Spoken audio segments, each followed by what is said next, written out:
नमः हरे हराये नमः। हरे कृष्णा। आज हम भगवत गीता अध्याय 7 श्लोक नंबर 13 सीखेंगे। चलिए शुरू करते हैं। त्रिभिर्गुणमयैर्भावे एभिः सर्वमिदं जगत् मोहितं नाभिजानाति मामेभ्यः परम अव्ययम्। अब हम इसे धीरे धीरे बोलकर समझते हैं। त्रिभिर गुणमयेर भावेर एभिः सर्वम इदम जगत मोहितम नाभिजानाति मामेभ्यः परम अव्ययम। अब हम इसे फिर से गाते हैं। त्रिभिर्गुणमयैर्भावे एभिः सर्वमिदं जगत् मोहितं नाभिजानाति मामेभ्यः परम अव्ययम्। अब हम समझते हैं भगवान श्री कृष्ण इस श्लोक में हमें क्या बता रहे हैं। तीनों गुणों सतो रजो तथा तमो के द्वारा मोहग्रस्त ये सारा संसार मुझ गुणातीत तथा अविनाशी को नहीं जानता। हरे कृष्णा। चलिए अब हम प्रभु जी से इस श्लोक के बारे में और अच्छे से समझते हैं। हरे कृष्णा। तो यहाँ से एक अलग तरह का टॉपिक आरंभ हो रहा है। उससे पहले भगवान श्री कृष्ण ने बताया कि वे सर्वत्र व्याप्त है, हर जगह पर। जैसे बलवानों का बल मुझको जानो, जो पानी के अंदर जो स्वाद है वह भगवान श्री कृष्ण को जानो। इस तरह से भगवान ने बहुत सारी बातें बताई। पर यहाँ पर एक प्रश्न आता है कि भगवान जब सर्वत्र है तो हम क्यों नहीं उनको देख पाते, हम क्यों नहीं उनको समझ पाते, हम क्यों नहीं उनको अनुभव कर पाते। ऐसा क्या है? भगवान तो सर्वत्र है पर फिर भी हम नहीं समझ पाते। और जब हमें पता है कि भगवान श्री कृष्ण सर्वोपरि है, उसमें भगवान श्री कृष्ण से ऊपर और कुछ नहीं है, उसके बाद भी ये सब लोग जगह जगह पे क्यों भटकते हैं, अलग अलग देवी देवताओं का आश्रय क्यों लेते हैं? तो इसका उत्तर भगवान श्री कृष्ण श्लोक में देते हैं कि यह सारा संसार सर्वम इदम जगत क्या है? मोहितम, भ्रमित है। क्यों भ्रमित है? त्रिभिर गुणमयी, ये तीनों गुणों की वजह से। और इससे क्या हुआ? भगवान श्री कृष्ण को जानने में असमर्थ है। क्यों? क्योंकि मोहग्रस्त जब हम भूल गए कि हम कौन है, भगवान श्री कृष्ण कौन है और हमारा उनके साथ क्या संबंध है, इसको भूलने की वजह से हमें लगता है कि यह संसार ही सब कुछ है, भगवान से क्या लेना देना। पर यहाँ पे बोलते हैं कि जब ऐसा व्यक्ति जब सोचता है भगवान से हमारा कोई लेना देना नहीं है, हम काम करते हैं, पैसा कमाते हैं, ऐश करते हैं, भगवान से क्या लेना देना, तो बोलते हैं ऐसे लोग भगवान को नहीं समझ सकते। ना अभिजानाति मामेभ्य परम अव्ययम। ये भगवान श्री कृष्ण तीनों गुणों से परे हैं और हम सब जीव इन तीनों गुणों से बंधे हुए हैं और इसीलिए हम नहीं समझ पाते भगवान श्री कृष्ण को। ये ऐसा ही है जैसे अगर कोई एक व्यक्ति सोचता है अरे बाकी सब तो खुले में घूम रहे हैं और मेरे को बांध के रखा है, तो वो प्रयत्न करता है कि मैं किस तरह से इस बंधन से मुक्त हो जाऊं। पर अगर एक बहुत बड़ी जेल है, उसमें सब के सब लोग बंदी हैं, तो उसको इच्छा ही नहीं होगी कि मैं इस जेल से बाहर निकलूं। क्यों?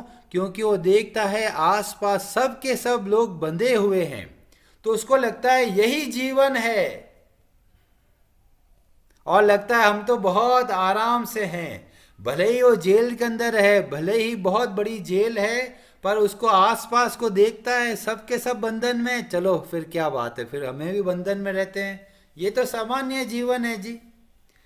पर जब कोई इस जेल के अंदर कोई आता है, जो जेल का बाहर का व्यक्ति है, वह आके बताता है कि स्वतंत्रता क्या होती है, तब जाके पता चलता है अरे हम तो जेल के अंदर बैठे थे और हम तो सोचते थे जीवन बहुत आराम से बीत रहा है।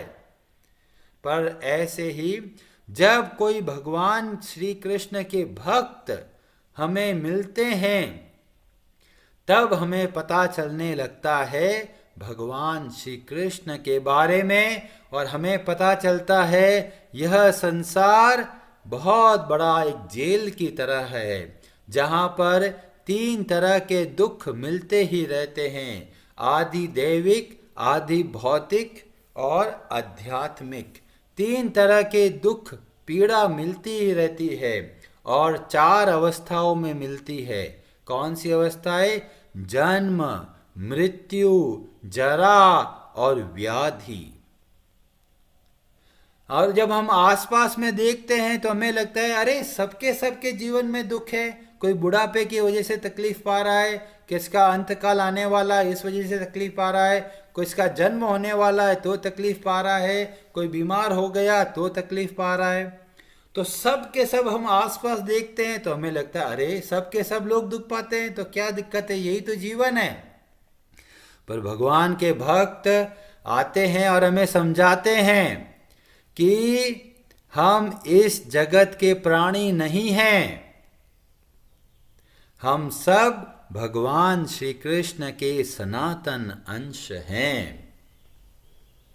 ये ऐसा ही है कि एक बार एक चील को ईगल बोल देते हैं, तो ईगल या चील, उसका बच्चा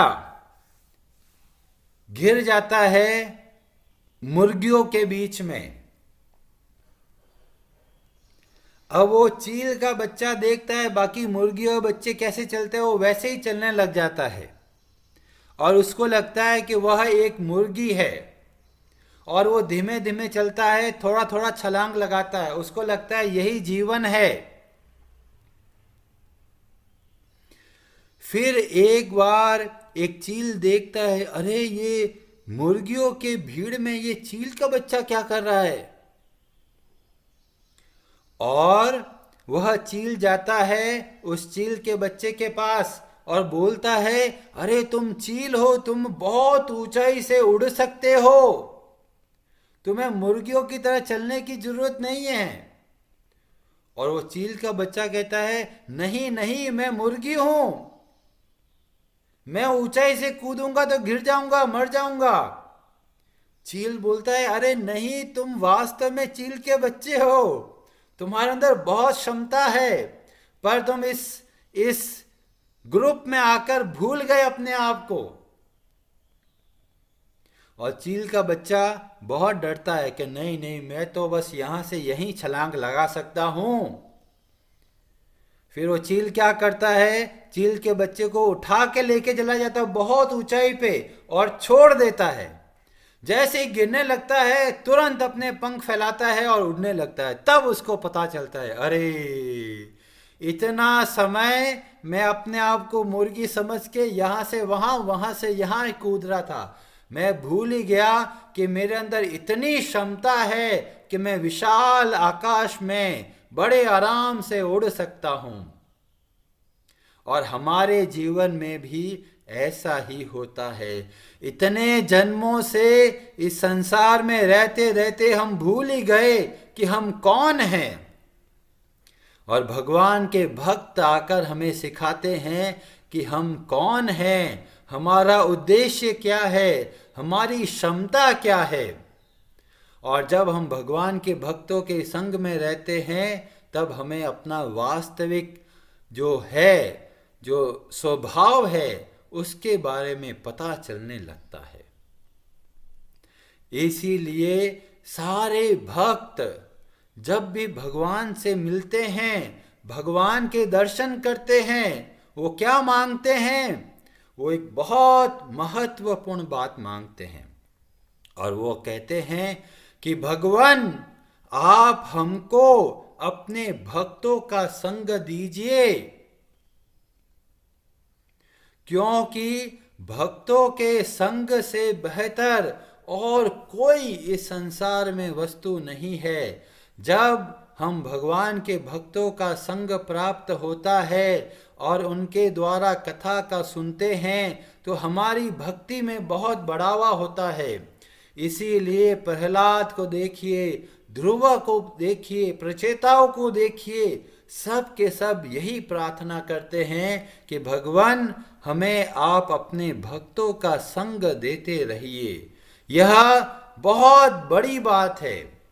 भगवान सामने खड़े हैं, जो चाहे वो मांग लीजिए, पर फिर भी वो क्या मांगते हैं? भक्तों का संग। और इसी तरह से जब हम अध्ययन करते हैं तो हमें पता चलता है कि भक्तों का संग कितना जरूरी है। रामायण के अंदर कथा आती है मारीच के बारे में, जिसकी मां होती है ताड़का या टाटका। जो ताड़का, उसके दो बेटे मारीच और सुबाहु, ये सब के सब मिलकर बहुत ऋषियों को कष्ट पहुंचाते हैं। जब भी वह कोई यज्ञ करने वाले होते हैं तो ये मारीच और ये सुबाहु आकर उनको कष्ट देते हैं, और इसीलिए विश्वामित्र इस बार भगवान श्री राम और लक्ष्मण को साथ में लेके आए और बोले कि अब मैं यज्ञ आरंभ करने वाला हूं, ये लोग आएंगे और मुझे कष्ट पहुंचाएंगे, मेरे यज्ञ में बाधा उत्पन्न करेंगे, आप ध्यान रखिएगा। सर्वप्रथम ताड़का आई। भगवान राम थोड़ा से संकोच किए कि एक स्त्री के ऊपर मारना पड़ेगा। विश्वामित्र बहुत सारी बातें समझाते हैं और फिर विश्वामित्र के कहने पर भगवान राम सर्वप्रथम ताड़का का विनाश करते हैं। वहां पर मारीच भी होता है। भगवान राम एक ऐसे तीर से मारते हैं, वो मरता नहीं है पर बहुत दूर समुद्र में जाके गिरता है, और उस वक्त मारीच को पता चलता है भगवान राम के बाण की क्षमता। इतना भयंकर बाण इतना दूर उछाल के फेंक दिया, और दूसरी बार फिर सामना होता है मारीच का भगवान राम के सामने। और यह समय है पंचवटी और दंडकारण्य में, जब घूम रहे होते हैं तब फिर मारीच आता है, और इस बार भी भगवान राम मारते नहीं, एक तीर चलाते हैं और फिर बहुत दूर गिरते हैं। 2 बार का अनुभव हो गया तो अब मारीच सोचता है, अरे राक्षस बन के क्या करेंगे, साधु बन जाते हैं। और मारीच एक छोटे से द्वीप में, आइलैंड में बैठकर और साधु बनने का प्रयत्न करता है, और बहुत बड़ी गलती करता है। क्या गलती करता है? वह सोचता है, अरे मैं साधु बन गया, बस अब कुछ करने की जरूरत ही नहीं है। और ऐसे ही मारीच जैसे बहुत सारे लोग आज भी है। वो सोचते हैं, अरे किसी भक्त की क्या जरूरत है, हम खुद ही बहुत बड़े भक्त हैं और हम खुद हमें पता है कि कैसे भक्ति करना है, हमें किसी के समझने की जरूरत नहीं है, और अपने मनमाने ढंग से भक्ति करते हैं। तो ऐसे जो मनमाने तरीके से भक्ति करते हैं वो सब मारीच की तरह होते हैं, जो अपनी इच्छा से चलो आज भगवत गीता खोलते हैं, चलो आज आस्था चैनल में कथा सुन लेते हैं, चलो ये कर लेते हैं, चलो वो कर लेते हैं।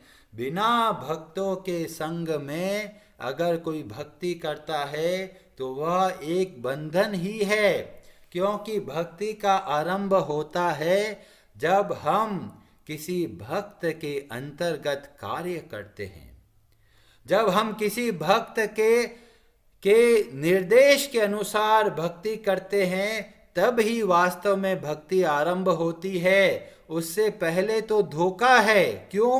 क्योंकि वह केवल अपने मन के अनुसार चलता है, और मन हमारा बहुत बड़ा शत्रु है। इसलिए मारीच को देखते हैं तो हमें पता चलता है कि हमें किस बातों का ध्यान रखना है। अब मारीच अपने मनमाने ढंग से साधु बन गया है। रावण आके उसको समझाता है कि सीता का अपहरण करना है, मुझे सहयोग चाहिए। मारीच बोलता है यह कार्य सही नहीं है, राम की शक्ति को मैं जानता हूं, तुम नहीं जानते, इसलिए रावण तुम लौट जाओ। रावण वापस चला जाता है। फिर बाद में शूर्पणखा के कहने पर फिर वापस आता है मारीच के पास। अब मारीच वापस समझाता है, पर इस बार रावण तैयार होके आया है। बहुत गुस्से से बोलता है मेरा साथ नहीं दोगे तो मारे जाओगे।